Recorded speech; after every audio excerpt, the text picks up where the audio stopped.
aqui. E agora, preparando-nos para ouvir da Tua palavra, que o Senhor esteja nos dando da Tua graça, Senhor, para ouvir com os ouvidos, ó Senhor Deus, e perceber, ó Pai, perceber com as nossas mentes e corações as verdades contidas na Tua palavra, Pai. Senhor, que elas possam transformar a nossa vida, mudar o nosso cotidiano, Senhor Deus. Senhor, mudar, ó Senhor Deus, o nosso interior, ó Pai, edificando, Senhor. Não permita que as Tuas palavras, ó Senhor Deus, sejam inúteis para nós, ó Senhor Deus. Tem misericórdia de nós, ó Pai. Volta-se, Senhor Deus, com o Teu rosto, com a Tua boa vontade sobre o Teu povo e nos ensina, Senhor, a Tua palavra e nos faz, ó Senhor, tê-la em nosso coração. É o que nós pedimos, em nome de Jesus. Amém. Bom, queridos, nós, continuando lá, 1 Timóteo, capítulo 4, eu peço para que os irmãos abram as suas Bíblias na Epístola de Paulo a Timóteo.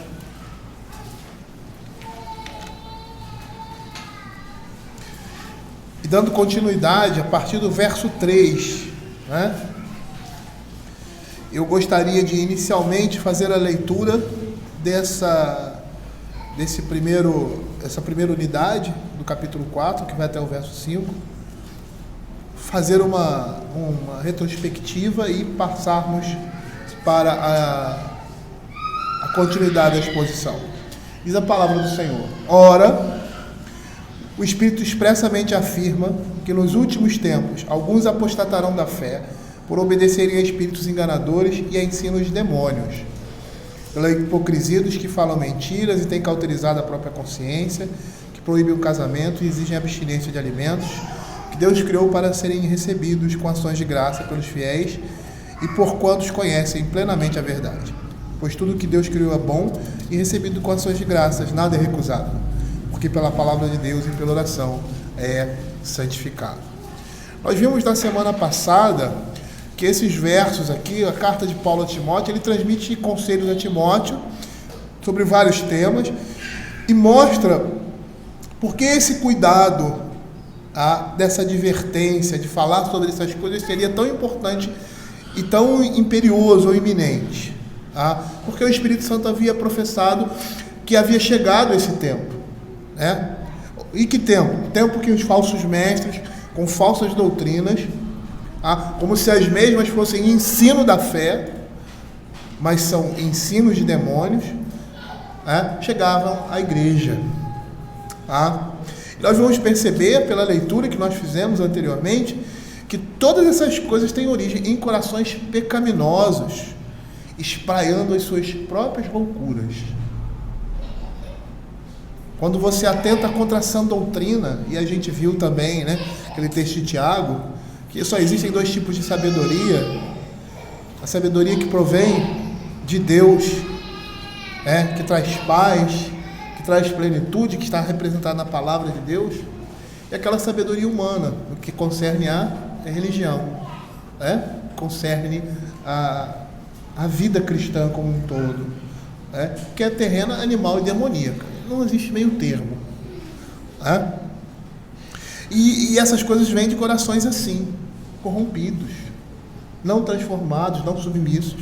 E eu citei até Colossenses capítulo 2, verso 23, quando ele diz assim, Paulo: tais coisas com efeito têm aparência de sabedoria, como culto de si mesmo, e de falsa humildade, e de rigor ascético, todavia não tem valor algum contra a sensualidade, servindo apenas para satisfazer desejos carnais, orgulho e altivez. E é isso que esse texto quer dizer. E aí nós vimos que aqueles que transformam a santidade em observâncias externas estão obscurecendo o culto espiritual devido a Deus, que é o único culto legítimo. E aí vimos que Paulo está afirmando categoricamente, por meio do Espírito, que nos últimos tempos essas coisas iriam acontecer e muitos iriam abandonar a fé por causa dos falsos ensinos no meio da igreja. E o perigo que nós vemos, e que o próprio apóstolo Paulo vai nos mostrar lá na narrativa de Atos, é que tanto viria de dentro quanto de fora, ou seja, tanto viria de fora, que é mais natural, mas também viria de dentro. E aí, também nessa perspectiva, nós vemos Paulo falando de um outro aspecto, tempos depois ali a igreja de Colossos, do erro, suplantando a fé em Cristo Jesus por crenças e práticas asceticistas, rigorosas, excessivamente rigorosas, um rigor que a Escritura não nos permite ter ou não nos dá a ter. E aí ele diz lá em Colossenses capítulo 2, 8, 16 e 19, cuidado que ninguém vos venha enredar com filosofias e vãs ideologias e sutilezas falsas, com a tradição de homens, rudimentos do mundo, e não segundo Cristo. E aí no verso 16 e 19 ele fala assim: ninguém vos julgue por comida, bebida ou dia de festa, e nós vamos ver isso aqui, ou lua nova, ou sábados, porque tudo isso tem sombra das coisas que haviam de vir, porém o corpo é de Cristo. Essas coisas existiam naquele tempo, anterior ao Evangelho, anterior à plenitude dos tempos. E eles apontavam para um momento posterior, um momento em que a igreja estava vivendo agora. E esse é um momento de transição, onde essas coisas estão sendo estabelecidas. Aquilo que é sombra, que é reflexo, é deixado de lado, e agora nós estamos no real. Deixamos o símbolo para pertencer àquilo que é real. E essas coisas não têm mais lugar. E a gente vai ver que o lugar dessas coisas não eram elas por si só, mas elas apontavam como sombras para o pecado, para a impureza, exigindo de nós, agora na plenitude dos tempos, não rituais e cerimônias, pura e simplesmente, mas uma vida com um coração verdadeiramente transformado. É como se Paulo estivesse dizendo, eu citei isso anteriormente, que o momento ali, o ensino do Evangelho estava florescendo, mas não passaria muito tempo sem que Satanás tentasse sufocar essa boa semente. E aí nós vimos que essas advertências são extremamente úteis para a igreja. Para quê? Para prestarmos atenção a essa doutrina, nos guardando assim de sermos enganados, nem para a esquerda nem para a direita, permanecermos no caminho. E Paulo diz: muitos por causa disso, por causa desses ensinos de demônios, por causa dessas distorções que representam um coração caído, uma visão humana daquilo que é divino, é tentar aperfeiçoar aquilo que Deus em Cristo santificou e aperfeiçoou, vão apostatar da fé. E Paulo está se referindo à igreja, aos seus ouvintes. Por quê? Porque não só existiria aqueles que divulgariam ensinos ímpios, corrompendo a natureza da fé, mas que também não faltaria ouvidos desejosos de ouvir essas coisas, atraídos por essas ideias. E aí eu fiz uma citação de Matthew Henry, falando do catolicismo romano, mostrando que esse catolicismo romano, ou seja, esse cristianismo romano, é um cristianismo apóstata. E não só o catolicismo romano, mas muitas seitas evangélicas, muitas igrejas evangélicas têm ido pelo mesmo caminho, até mesmo dentro do âmbito reformado, por serem estritamente legalistas. Eles estão abandonando a fé e andando nas mesmas pisadas. Estão inventando um culto divino pervertido para a pura satisfação dos egos. É isso que a gente vê hoje no nosso tempo. Supondo que prestar culto a Deus, na forma como imaginam as suas mentes caídas, eles estariam cultuando e adorando ao Senhor. E isso ao ponto de proibir coisas que são saudáveis e, por outro lado, permitir aquilo que não é. E aí, falando daquilo que concluímos na semana passada, quando o culto divino é contaminado por tais corrupções, a doutrina da fé é completamente corrompida.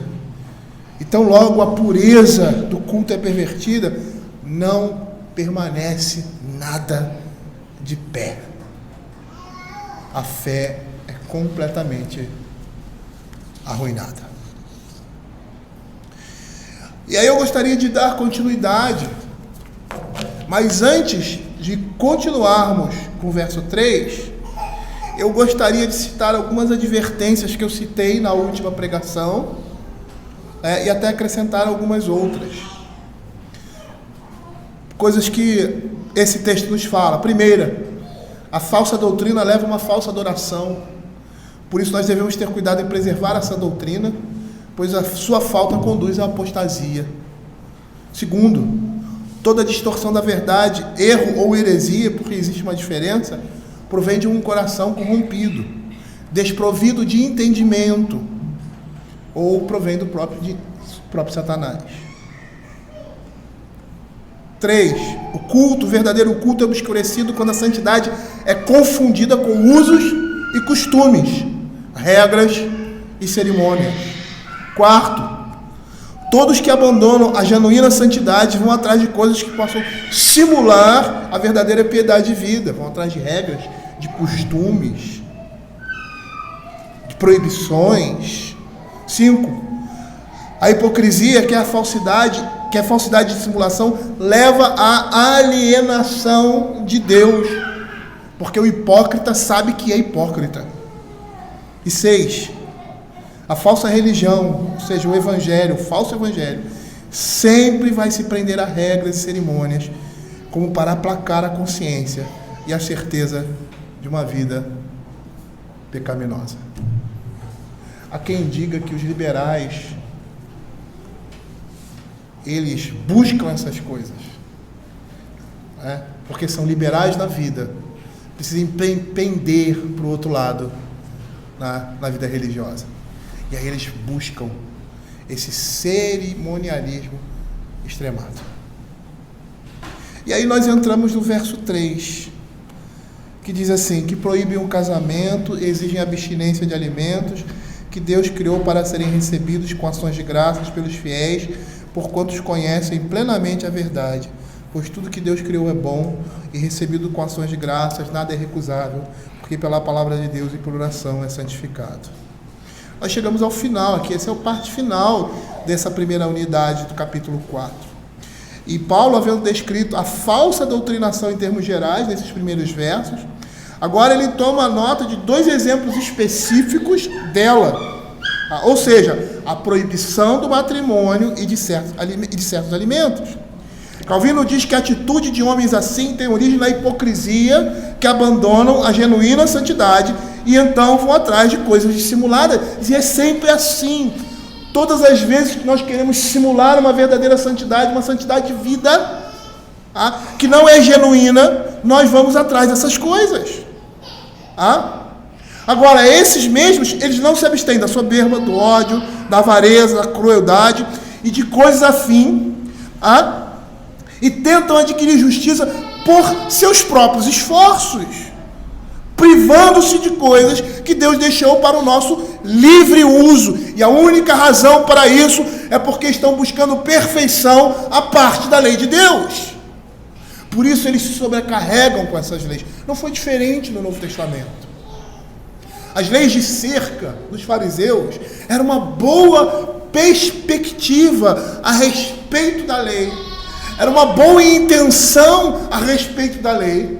Mas toda boa intenção a respeito da lei, a respeito da palavra de Deus, a respeito do reino de Deus, que não tem, ou melhor, que não passa pelo crivo da Escritura. Quando queremos ser liberais demais, mais do que Deus, ou queremos ser mais justos e mais santos que Deus, nós caímos no mesmo erro. E eu não sei se os irmãos conhecem as leis de cerca. Eram leis que evitavam que o povo caísse em pecado. Era uma boa perspectiva. Mas tudo que é bom, humanamente falando, principalmente com relação à religião, que traz segurança ou conforto ao homem, não provém de uma reflexão profunda das Sagradas Escrituras. Então, para não quebrar o sábado, você não podia andar mais de 1 quilômetro. Você não podia fazer esse ou aquela atividade. E transformaram aquilo que é interior naquilo que é exterior. Estão buscando perfeição à parte da lei de Deus. E aí, com essas coisas, eles estão tentando ocultar a perversidade interior por meio de observâncias externas. E os falsos mestres que estão sendo mencionados aqui, eles aceitavam como seu ponto de partida a tese de que tudo que é físico e sensual contamina. E é interessante porque essa é uma visão muito humana das coisas. Mas olha o que a Escritura vai dizer. A Escritura vai dizer o contrário. Lá em Hebreus capítulo 13, verso 4, ele vai dizer assim: digno de honra entre todos seja o matrimônio, bem como leito sem mácula, porque Deus julgará os impuros e adúlteros. Não é porque é físico e é sensual, necessariamente contamina. Essa perspectiva é errada.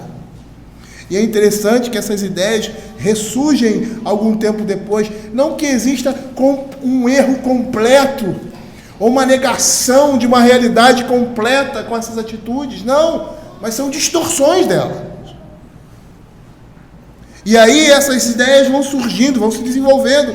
E no meio da igreja ela surge um tempo depois com o nome de gnosticismo. A gente já falou algumas vezes sobre isso. A gnose era um conhecimento místico. E essa gnose, esse conhecimento místico acima da fé, era possível ser recebido por determinadas pessoas. Não eram todos que tinham essa capacidade de chegar a esse conhecimento místico. E é engraçado que havia duas correntes majoritárias no gnosticismo que tinham esse pensamento. Ambos eram dualistas, e uma era extremamente ascética, mística, contemplativa, que rejeitava a matéria, sendo o corpo a prisão da alma, e a outra, que tinha a mesma perspectiva, era estritamente licenciosa e libertina a partir do mesmo ponto. E por isso, para eles, tudo que era no âmbito físico era mal e devia ser rejeitado. E essa noção distorcida de tudo que é material é profano, tudo que é material é profano e que é espiritual é sagrado, é errada. A matéria, o corpo humano, são nossos inimigos na visão deles e devem ser derrotados. E aí, todos os gnósticos, todos eles, de ambos os lados, favoreciam o abuso da carne. E esse abuso era expresso de formas distintas. Parte-se do mesmo princípio e tem posições completamente opostas. A primeira tinha um lema como afastar-se da carne.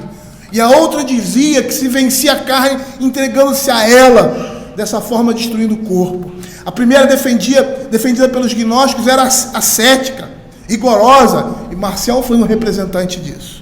A segunda, defendida pelos antinomianos ou licenciosos, como são citados lá, os nicolaítas, em Apocalipse capítulo 2, versos 6 e 15, eles eram extremamente promíscuos. Lá em Apocalipse capítulo 2, versos 6 e 15, diz assim: tens contudo a teu favor, que odeias as obras dos nicolaítas, as quais eu também odeio. Verso 15, outros sim também tu tens que da mesma forma sustenta a doutrina dos nicolaítas. Não há muitas informações na carta a Éfeso ali de Apocalipse, nem de Pérgamo a respeito deles, mas nós podemos conjecturar pelo estilo de vida dos nicolaítas que esse estilo se caracterizava pela imoralidade, pela participação em comer alimentos sacrificados aos ídolos e pela perversão da verdade. E é interessante porque eles partem não de um princípio completamente errado, mas apresentam uma distorção de um princípio distorcido. Tudo que é físico é mal, tudo que é espiritual é bom. E muitas vezes nós estamos pregando isso. Nós estamos pregando essa dicotomia entre a minha vida secular e a minha vida espiritual, meu trabalho e a minha igreja, a minha vida com Deus e a minha vida no mundo. Não existe isso. Falando da abstinência de alimentos, Matthew Henry fala da prática religiosa de se abster de certos tipos de alimentos em tempos e estações predeterminadas. Isso pode lembrar alguma coisa para você. E aí, segundo a fala dele, o intuito disso era exercer tirania sobre a consciência das pessoas. William Hendricks, olha que interessante, ele toca nessa mesma questão, agora de outra forma. E quando Matthew Henry fala isso, ele está se lembrando de quê? De determinados períodos ou épocas que não se pode comer alguma coisa, que não se pode comer isso, que não se pode comer aquilo. William Hendricks, ele vai apontar para um outro lado, também da mesma moeda, dizendo que a condenação de alguns tipos de alimento seria feita não de forma absoluta, e isso iria se dar quando o jejum é enaltecido. Aqueles que jejuam, vamos jejuar, e é uma forma também de propagar esse tipo de ideia distorcida. Não que o jejum seja bíblico, mas não com essa perspectiva. Calvino, comentando sobre a história da igreja, ele comenta sobre montanismo. E o montanismo, você tem Montano, que surge com duas mulheres profetizando e falando em línguas, Priscila e Maximila, e nesse movimento, que é um movimento que vem dentro da igreja, é o primeiro a dissolver o matrimônio e estabelecer regras para o jejum. E por mais que essas doutrinas já se foram, o espírito dela ainda paira sobre nós. Todas as vezes que nós fazemos essa separação, santo e profano, da maneira como nós fazemos isso, todas as vezes que nós colocamos em segundo plano aquilo que Deus estabeleceu e diz que é honrado, nós estamos reproduzindo esse tipo de pensamento, esse tipo de disposição que não vem do Espírito de Deus, mas vem da nossa carne. Quando o nosso culto, ele passa a ser alguma coisa que tenta chamar a atenção das pessoas, do mundo, tenta torná-lo mais agradável ao apetite dos seus ouvintes, esse pensamento, esse comportamento se manifesta novamente. E não só isso, sempre que o Antigo Testamento não é encarado com seriedade, sempre que a razão humana é exaltada acima da fé cristã, sempre que se rejeite a tese de que o pecado é real e em essência é rebelião contra Deus, e tem muita gente dizendo aí que pecado é doença. A pessoa é alcoólatra, é doença. Até se torna uma doença. Porque causa problema no fígado, causa dependência, mas não é doença, é pecado. Vícios é doença. Às vezes, alguns distúrbios de comportamento é doença. É como criança que tem hiperatividade. Causado como uma doença. Não é que não existem crianças mais hiperativas do que outras, mas olha essas coisas como doença. O nome disso é pecado. Eu não estou negando determinados tipos de patologias. Eu não estou negando isso. Eu estou dizendo que nós colocamos tudo num saco só. E deixamos de dar nomes ao boi. O pecado é real e, em essência, é rebelião contra Deus. Ou sempre que se proclame a capacidade do homem de salvar a si mesmo, que é a negação de Cristo como único e perfeito Salvador. E às vezes nós fazemos isso quando impomos para nós determinadas coisas, e para os outros principalmente. Você tem que andar dessa forma, veste assim, veste assado, usa o cabelo dessa forma. E coisas do gênero, usos e costumes, nós vamos perceber que o espectro dessas doutrinas estão se fazendo sentir novamente. Calvino, quando faz um comentário a respeito disso, ele diz assim: impor uma obrigação às consciências humanas de se fazer essas coisas e cultuar a Deus por meio dessas observâncias, proibindo coisas de livre uso, seja em termos universais, sejam em casos especiais, representa uma tirania diabólica. Por quê? Porque ele diz que Deus criou essas coisas e criou para serem usadas, o que Deus criou. E aqui nessa frase nós temos o motivo de vivermos contentes com a liberdade que Deus nos deu no uso dos alimentos. Deus criou essas coisas para esse fim. Ele está falando aqui nesses pontos específicos. E isso devia nos dar total satisfação por saber que todos os tipos de alimentos que nós comemos são dados pelo Senhor. Não existe essa distinção. Lá em Atos capítulo 10, verso 15, aquele momento ali de Pedro, e a gente sabe que os judeus não comiam determinados alimentos. Ele diz assim: desce um lençol do céu, e ali apresenta-se, ele: não vou comer isso 3 vezes. 3 vezes. 3 vezes na Escritura é um hebraísmo, da ideia de intensidade.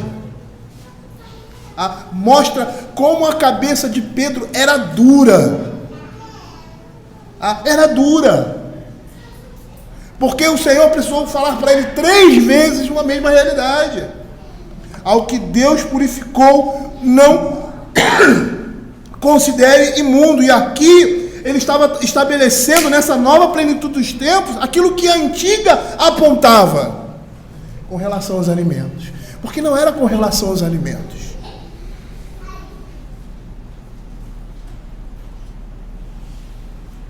E percebam, Deus criou essas coisas para quê? Para nós desfrutarmos de modo puro e legítimo. Deus criou o casamento, Deus criou o sexo, Deus criou a família. E essas coisas são para serem desfrutadas extensivamente por nós.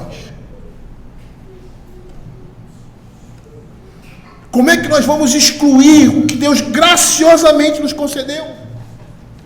E falar em sexo, então, aí é pior ainda, né? Porque muitos, ainda no meio da igreja, têm os seus ouvidos e seus corações contaminados pela ideologia do mundo.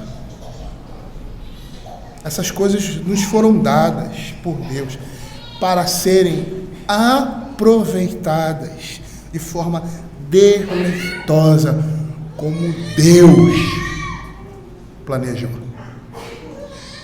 Abra Gênesis capítulo 9, 3 e 4, você vai ver aqui Deus estabelecendo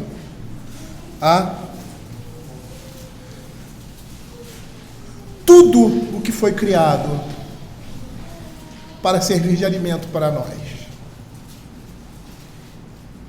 Tudo que se move, vive, servirá por alimento. Como vos dei a erva verde, tudo vos dou agora.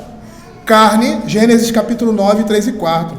Carne, porém, com sua vida, isto é, com seu sangue, não comereis. E é interessante porque você vê essa determinação e você vê ali o povo de Deus, pelo próprio Deus, separando alguns tipos de alimentos. E você vê que aquilo era cerimonial. O povo de Deus foi separado com um propósito distinto. E naquele momento, aquilo apontava para a santidade de Deus no meio do seu povo. Matthew Henry, ele diz o seguinte: aquilo que Deus criou deve ser recebido com ações de graça. Não devemos rejeitar os dons da generosidade de Deus, nem ser escrupulosos em fazer diferenças onde Deus não fez, mas recebê-los e ser gratos, reconhecendo o poder de Deus que os fez e a generosidade de Deus, o doador deles. E aí, nesse contexto, apesar de ele estar falando de alimento, eu me lembro do apóstolo Paulo falando lá em 1 Coríntios capítulo 7, sobre a questão da intimidade de um casal. Que eles deveriam, se fossem se dedicar à oração, eles poderiam abrir mão disso por um tempo muito curto, muito determinado, e se os dois estivessem de acordo. Porque essas coisas foram dadas por Deus para serem desfrutadas por nós, da maneira certa, do modo certo, o que também serve para alimento. E ele diz claramente: Deus criou para serem recebidos com ações de graças pelos fiéis. Deus, ao fazer essas coisas, tinha uma consideração especial para com os que conhecem a verdade do Evangelho. Os cristãos têm um direito genuíno, que está afirmado na aliança para com as criaturas, enquanto os outros têm somente um direito comum. Nós temos a liberdade nesse mundo de desfrutar de tudo aquilo que Deus criou e que sirva para a nossa alimentação. Não podemos fazer restrição alguma. É lógico, tem um aspecto aqui, não é um aspecto clínico, né? Porque existem algumas coisas que determinadas pessoas não podem comer por causa de algumas restrições do próprio organismo. Mas o que eu não posso comer, o meu irmão pode comer. A questão aqui não é essa. A questão é que nós temos direito sobre essas coisas. Então ninguém pode se impor a dizer, não come isso, não coma aquilo, nesse período assim, não coma aquilo, naquele período lá, não coma isso. Não. Mesmo porque essas coisas apontavam ali no Velho Testamento, onde tinham determinadas restrições, regras dietéticas, para um aspecto específico, apontando para o quê? Para a plenitude dos tempos. Olha o que o apóstolo Paulo fala em 1 Coríntios capítulo 10, versos 25 e 26. Comei de tudo que se vê no mercado, sem nada perguntar por motivo de consciência, porque do Senhor é a terra e a sua plenitude.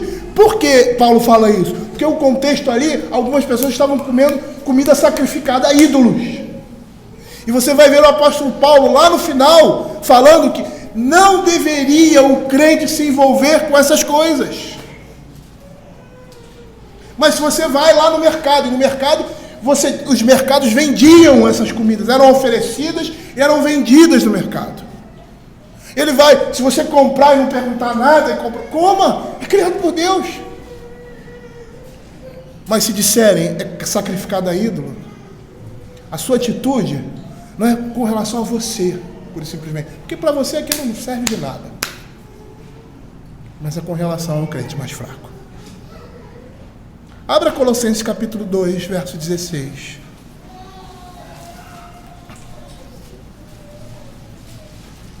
E aqui, o ponto de partida são as cerimônias religiosas judaicas. Há aí um período de transição. As cartas do Novo Testamento são um período de transição. Você vê o apóstolo Paulo, ali em Atos, fazendo voto em Secreia, raspando a cabeça. E por que ele faz isso? Porque é um período de transição ali. Ele era judeu, mas ele não exigia que outros, como Tito, fizessem a mesma coisa. Por quê? Porque eles não tinham essa cultura religiosa, eles foram trazidos do meio pagão e agora estão em Cristo, eles não têm necessidade dessas coisas. E mesmo aqueles que estavam em Cristo, estavam abandonando paulatinamente essas coisas. Olha o que ele diz: ninguém, pois, vos julgue por causa de comida e bebida, ou dia de festa, ou lua nova, ou sábados. Não manuseieis isto, não proves aquilo, não toques naquilo outro, segundo preceitos e doutrinas de homens, pois que todas essas coisas, com uso, se destroem. Quando Paulo fala dessa forma, ele quer dizer que Deus destinou o mundo inteiro e tudo que nele existe a nós, seus filhos. O mundo nos pertence. Todas as coisas que foram criadas para nós. E nós podemos desfrutar de tudo aquilo que Deus criou, conforme a sua vontade, conforme a sua prescrição. Mas tudo nos foi dado.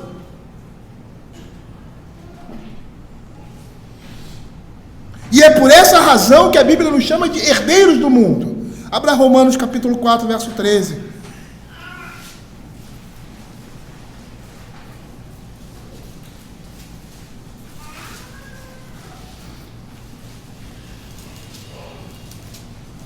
E aqui está o pressuposto de proibir aquilo que Deus não proibiu e fazer aquilo que Deus não determinou. Invenção humana. Não foi por intermédio da lei que Abraão ou a sua descendência coube a promessa de ser herdeiro do mundo, e sim mediante a justiça da fé. Nós somos herdeiros do mundo. No princípio, Adão foi nomeado Senhor de todas as coisas, sob a condição de permanecer em que? Obediência a Deus. E a sua rebelião contra Deus privou Adão e a sua descendência desse direito. E uma vez que todas as coisas estão sujeitas a Cristo, os nossos direitos, por meio da sua benevolência, nos são restaurados, mas somente pela fé.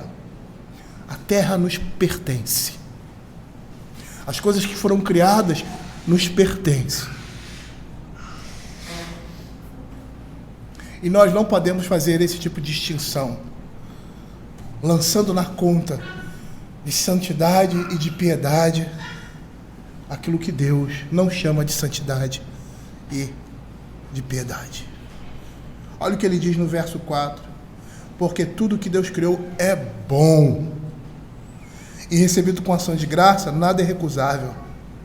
Você perceba que essas palavras nos colocam em liberdade em relação a todas as distinções de carnes estipuladas pela lei cerimonial, especialmente a carne de porco. Os judeus eram proibidos de comer, mas a nós cristãos é permitido por meio dessa prescrição que nós citamos anteriormente, Atos capítulo 10, 11 e 15. De 11 a 15, lá no verso 11 ele diz assim, verso 12, contendo toda sorte. Então viu o céu aberto e descendo um objeto como se fosse um grande lençol, o qual era baixado da terra pelas quatro pontas, contendo toda sorte de quadrúpedes, répteis da terra e aves do céu. Abrindo só um parênteses aqui, tem uma revistinha muito antiga da cultura cristã, que fazia um desenho dessas narrativas, e aí descendo um lençol com rato, morcego e animais que não são animais comestíveis. Minha esposa até estava com uma revistinha dessa, eu olhei, olha aqui, isso é absurdo, não é isso aqui, não era isso aqui. Provavelmente lá tinha um porquinho bem assado ali, ou pronto para ser assado, para Pedro comer e matar e comer. E ele olha aquelas coisas, não, Senhor, não posso comer isso. Ouviu-se uma voz que se dirigia a ele: levanta, Pedro, mata e come. Mas Pedro replicou: de modo nenhum, Senhor, porque jamais comi coisa alguma comum e imunda. Segunda vez a voz lhe falou: ao que Deus purificou, não consideres comum. E nesse momento aqui, a nós cristãos é permitido, nessa nova dispensação, comer qualquer tipo de coisa que seja comestível, no que se refere a animais. Mas sabe por que isso? Sabe por que essas prescrições? Essas prescrições ali não tinham relação nenhuma com os alimentos, não tinha relação nenhuma com os animais ou com o que se deve comer, mas era a respeito com relação do homem, com relação ao pecado. São sombras. E era isso que ele queria mostrar. Com essas coisas que os outros povos faziam, esses animais que eram comidos por esses outros povos, tem um aspecto dietético ali do deserto também. O cuidado de Deus com a saúde do povo ali na caminhada do deserto. Sem muito recurso para o cuidado com determinados alimentos que são mais perigosos, que devemos ter um cuidado maior do que outros. Mas essas coisas apontavam, era para a relação do homem com o pecado, para o pecado são sombras. E essa mesma relação que o apóstolo Paulo faz em 1 Coríntios capítulo 9, versos de 8 a 12. Abra a sua Bíblia. Por isso, na nova dispensação, essas coisas caem. Porque elas não têm valor em si mesmas. Ele diz assim: porventura falo isto como homem, ou não diz também a lei? Porque na lei de Moisés está escrito: não atarás a boca ao boi quando pisa o grão, quando pisa o trigo. Acaso é com bois que Deus se preocupa? Ou é seguramente por nós que ele diz: certo que é por nós que está escrito: Pois o que lavra, cumpre em fazê-lo com esperança. O que pisa o grão, faça na esperança de receber a parte devida. Se nós vos semeamos coisas espirituais, será muito recolhermos de vós mesmos bens materiais. Paulo está pegando uma lei que inicia-se com o cuidado do animal em participar do fruto do trabalho e diz: isso aqui não foi criado por causa de animais. A preocupação de Deus não é com bois. A preocupação com Deus não é dizer que alguns alimentos são santos, outros não. A preocupação é conosco. Por quê? Porque tudo que Deus criou é bom. Pois tudo que Deus criou vem de sua mão. É puro, é incorruptível diante dos seus olhos. E se destinam a esse uso. Olha o que Paulo fala em Romanos capítulo 14, verso 14 e 20. Eu sei e estou persuadido no Senhor de que nenhuma coisa em si mesma é impura, salvo para aquele que assim a considera. Para esse é impura.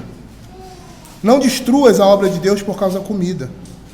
Todas as coisas, na verdade, são limpas, mas mal é para o homem o comer com escândalo.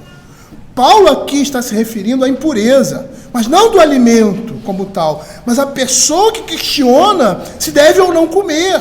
E a questão aqui é entre cristãos fracos e fortes na fé. Os cristãos maduros na fé estão na nova aliança e vivem de acordo com ela, ao desfrutar de justiça, paz e alegria do reino. Os fracos na fé participam também da nova aliança, porém a sua adesão a leis alimentares indica que vivem debaixo da antiga aliança. E Paulo está dizendo: tenha cuidado com eles. Não permita que a sua liberdade venha a ser motivo de tropeço para outras pessoas. E por que ele diz isso? Por que nós devemos receber essas coisas sem reservas? A gente sabe que existem determinados grupos religiosos que dizem que num determinado momento você não pode comer determinado tipo de comida. Dizem que a vida de solteiro é preferível, é uma vida mais santa que a vida de casado. Que o sexo é mau. E a sexualidade no homem deve ser colocada de lado. Todas essas coisas são perversões da bondade, da misericórdia e do amor de Deus para com a criatura.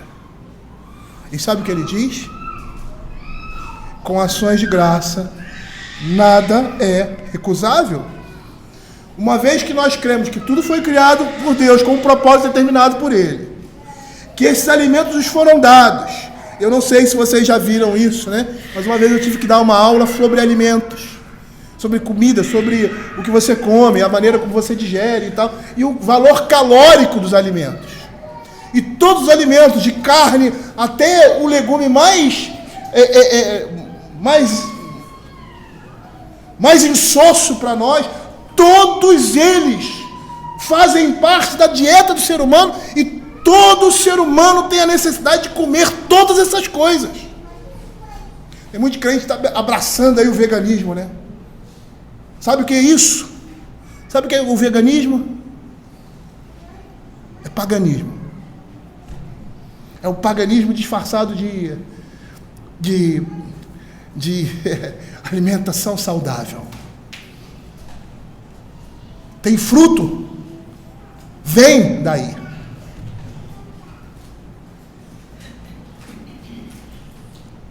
E aí muitos crentes estão embarcando nessa. E não sabem o que está por trás disso.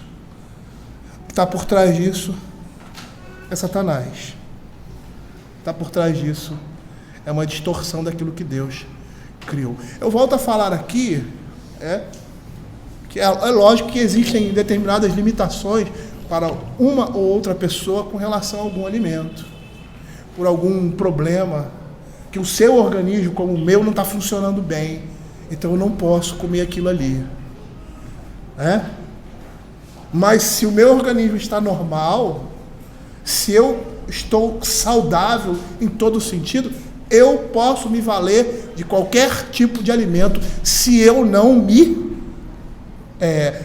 exagerar ou se não for acima daquilo que é permitido. Não somente com alimento, com qualquer coisa.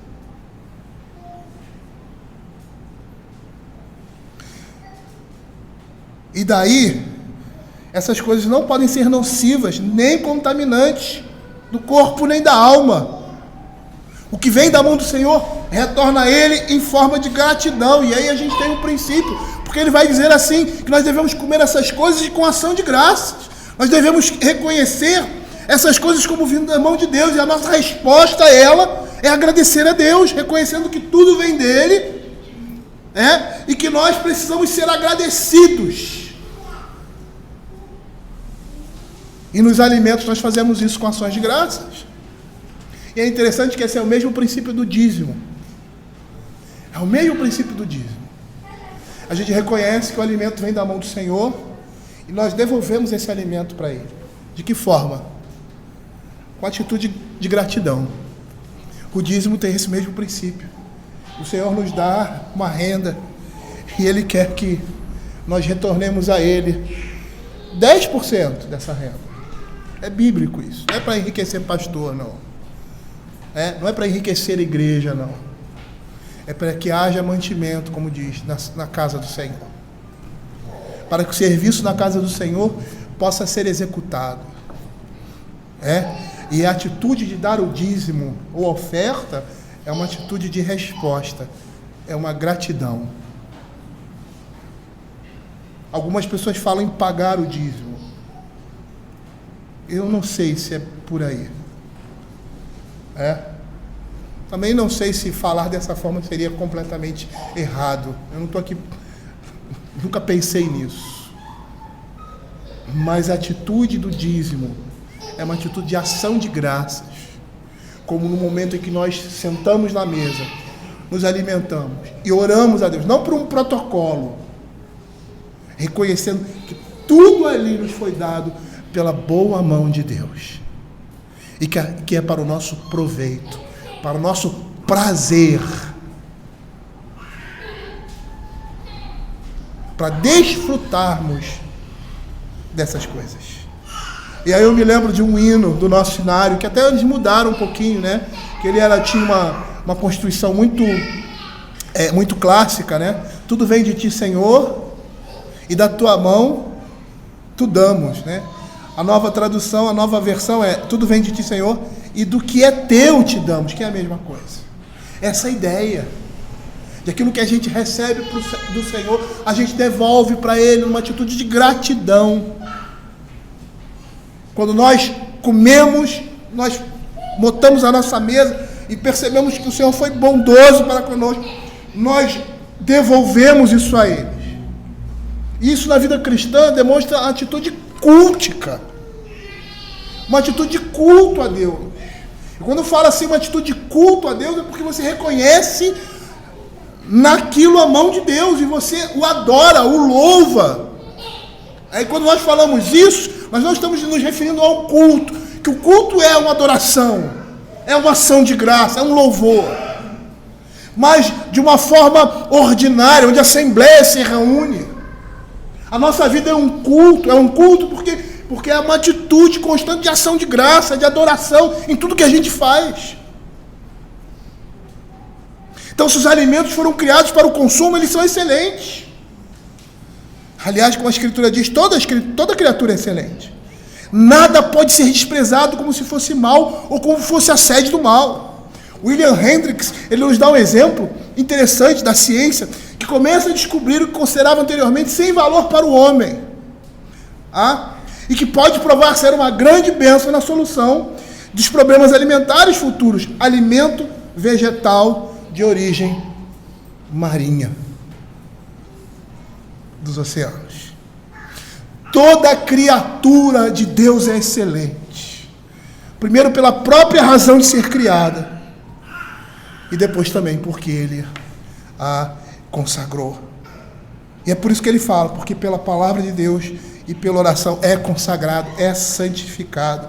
por intermédio da bênção divina e por intermédio de nossa oração confiante, essas coisas têm sido consagradas a Deus. Quando nós recebemos o alimento, oramos nas nossas mesas, estamos consagrando aquilo ao Senhor, estamos reconhecendo que aquilo vem da mão dele, e que vamos fazer um uso devido, conforme Deus nos proporcionou. E aí entra a gula, que é a negação disso tudo. Porque é um uso indevido. Entra a embriaguez, porque é um uso indevido. E todo tipo de falta de moderação na vida do ser humano. Por quê?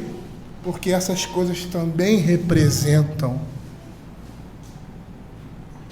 uma vida espiritual, um culto a Deus, culto como vida.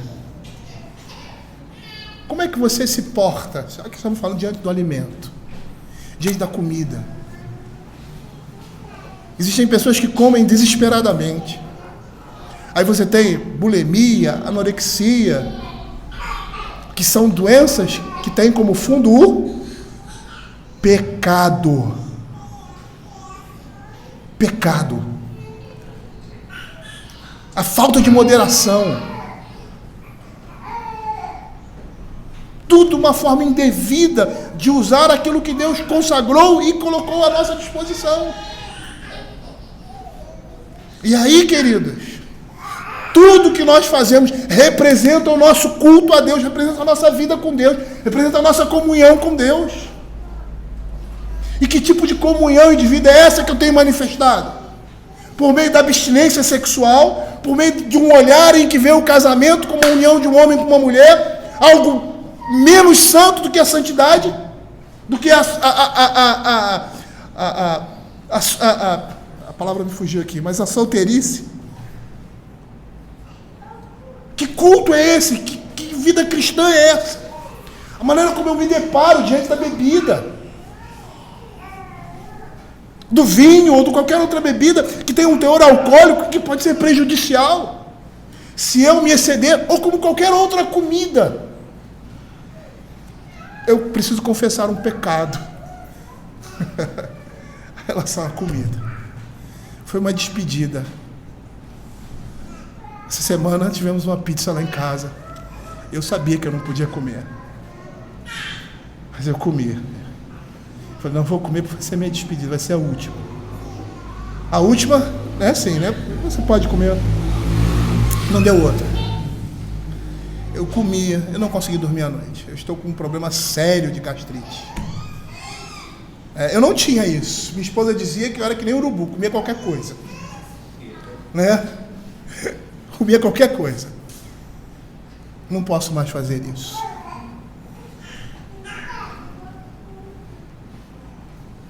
Porque isso vai me fazer mal. Então eu tenho que... Meu corpo é templo do Espírito Santo. Eu tenho que me guardar. E muitas vezes a gente não olha dessa forma, né? A gente abusa um pouco. Mas nós temos que tomar cuidado com isso também. Olha o que a palavra de Deus vai dizer em 1 Coríntios capítulo 10, verso 31.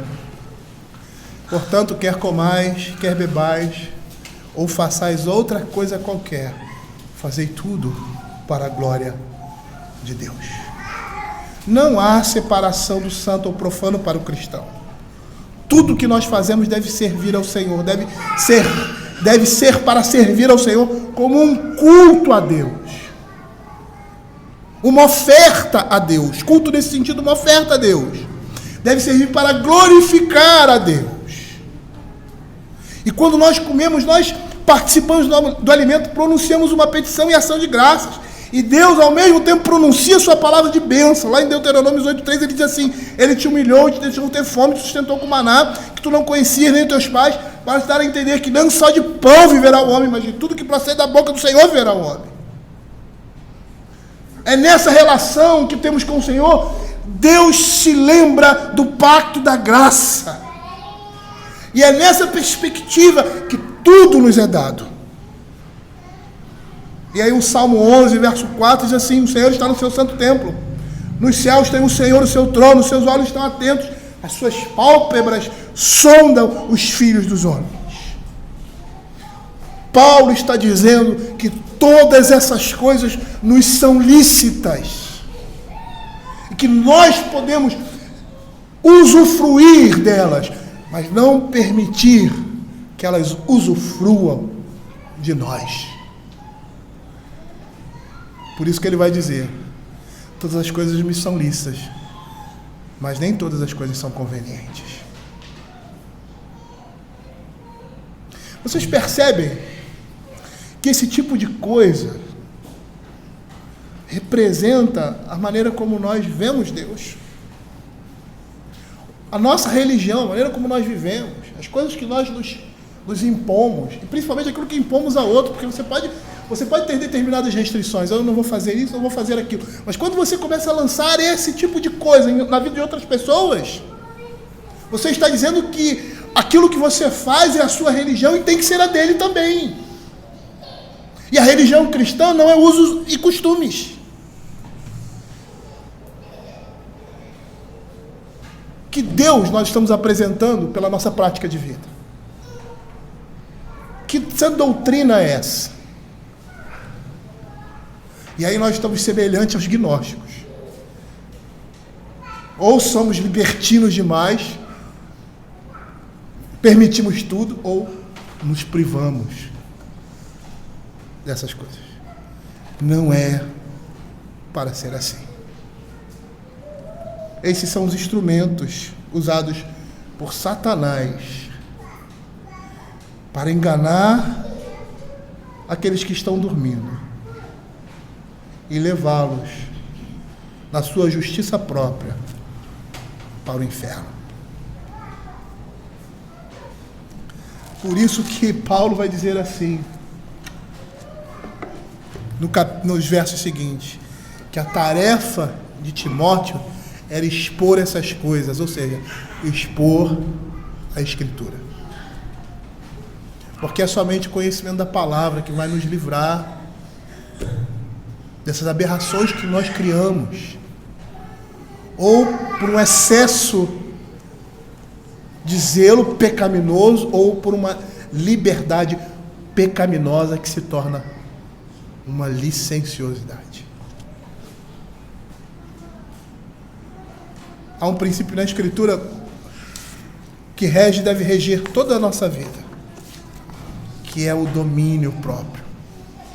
Quando Paulo diz que não vai se deixar permitir ser dominado por nada dessas coisas.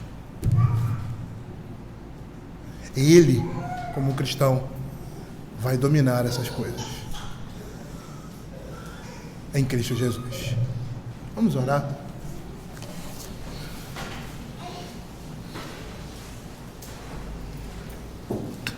Senhor Deus Pai, olhando aqui o que Paulo fala, percebemos como é difícil para nós, ó Senhor Deus, às vezes chegarmos, ó Senhor Deus, num ponto comum de moderação e de prudência cristã.